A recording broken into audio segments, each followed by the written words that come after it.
Hello friend, मैं अनूप कुमार स्वागत करता हूँ आपका अपने वीडियो में। आज हम पढ़ेंगे ग्रुप डी में पूछने जाने वाले साइंस के क्वेश्चन। यह बुक है खान सर के द्वारा लिखी गई पुस्तक है। तो आज का हमारा पहला क्वेश्चन है, भारतीय परमाणु विज्ञान के पितामह किसे कहा जाता है? तो भारतीय विज्ञान के पितामह किसे कहा जाता है? तो होमी जेजी भाभा को।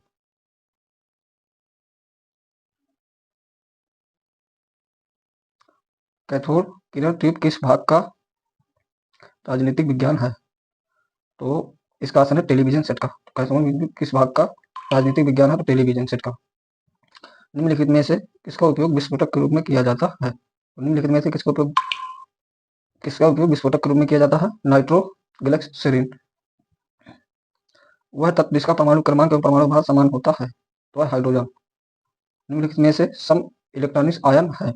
तो सम इलेक्ट्रॉनिक आयन क्या है? N⁻³ O⁻² और F⁻⁻। सूर्य की किरण द्वारा विकिरित ऊर्जा का कारण सूर्य की किरण द्वारा विकिरित ऊर्जा का कारण क्या है? तो नाभिकीय संलयन। न्यूक्लियॉन का मान होता है एवं प्रोटॉन की संख्या। परमाणु के केंद्र के चारों ओर वृत्ताकार पथ में इलेक्ट्रॉन बिना ऊर्जा खोए घूमते हैं। यह किस विज्ञान के द्वारा बताया गया है? तो बोहर। Option number D. एक परमाणु जिसकी परमाणु संख्या 4 है तो संयोजक इलेक्ट्रॉनों की संख्या क्या होगी? इसका ऑप्शन है संयोजक इलेक्ट्रॉनों की संख्या 4 होगी। तो 38 का ऑप्शन नंबर डी। एक तत्व की द्रव्यमान संख्या 32 तथा परमाणु संख्या 16 है तो इसके अणुओं में इलेक्ट्रॉनों की संख्या है। तो इसके अणु में इलेक्ट्रॉनों की संख्या क्या होगी? तो इसके अणु में इलेक्ट्रॉनों की संख्या 16। Option number B. अब आते हैं 40वां, देखते हैं परमाणु के केंद्र के चारों ओर इलेक्ट्रॉन बिना ऊर्जा खोए घूमते हैं। यह किस वैज्ञानिक के द्वारा बताया गया है? तो यह बोहर वैज्ञानिक के द्वारा बताया गया है। Option number D. बोहर की परिकल्पना के अनुसार स्थित कक्ष का कोणीय संवेग होता है। तो बोहर की परिकल्पना के अनुसार स्थित कक्ष का कोणीय संवेग होता है। Option number B NH/2πr। भारी जल का अनुभार होता है। तो भारी जल का अनुभार 20 होता है। 42वें का ऑप्शन नंबर ए। निम्नलिखित कणों में किसका द्रव्यमान सबसे अधिक है?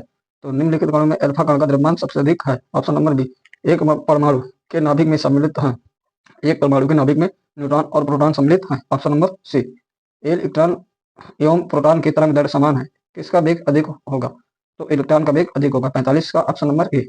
जे चैडविक ने एक परिमाणविक कण का आविष्कार किया था, उस कण की विशेषताएं क्या? तो इसका ऑप्शन नंबर हो जाएगा डी। इसमें सार्थक द्रव्यमान है तथा कोई आवेश नहीं है।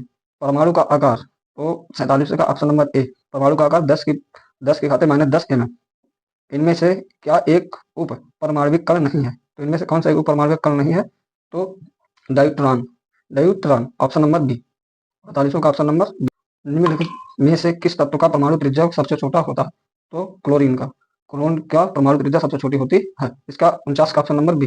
समस्थानिक व समन्यूट्रिक। निम्नलिखित में से समन्यूट्रिक समूह है तो कौन सा है? Option number D. 6c⁻14, 7n⁻15, 8O⁻16।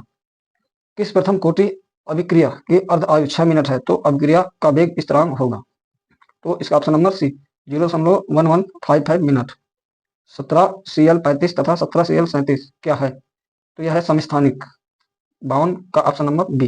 निम्नलिखित में से किस रेडियोधर्मी तत्व की किरण का कैंसर के उपचार में प्रयोग किया जाता है? तो इसका ऑप्शन नंबर हो जाएगा डी। कोबाल्ट का। कोबाल्ट की किरण कैंसर के उपचार के लिए प्रयोग किया जाता है। निम्नलिखित में से कौन सा रेडियो एक्टिव समस्थानिक पुराने पदार्थ की आयु ज्ञात करने के लिए उपयोग किया जाता है? तो कार्बन 14 54 का ऑप्शन नंबर बी। रेडियो सक्रियता की इकाई है।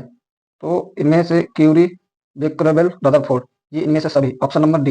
एक अल्फा कण का के उत्सर्जन से परमाणु क्रमांक तथा और परमाणु द्रव्यमान में क्या परिवर्तन होता है? तो इसका ऑप्शन नंबर डी। परमाणु क्रमांक में 2 तथा परमाणु द्रव्यमान में 4 की कमी होती है। पृथ्वी की आयु का आकलन किया जाता है। तो पृथ्वी का आयु का आकलन किससे किया जाता है? तो पृथ्वी की आयु का आकलन आकलन किया जाता है, किससे किया जाता है? तो इस क्वेश्चन का आपको कमेंट बॉक्स में आंसर देना है। मिलते हैं अगली क्लास में। जय हिंद, जय भारत।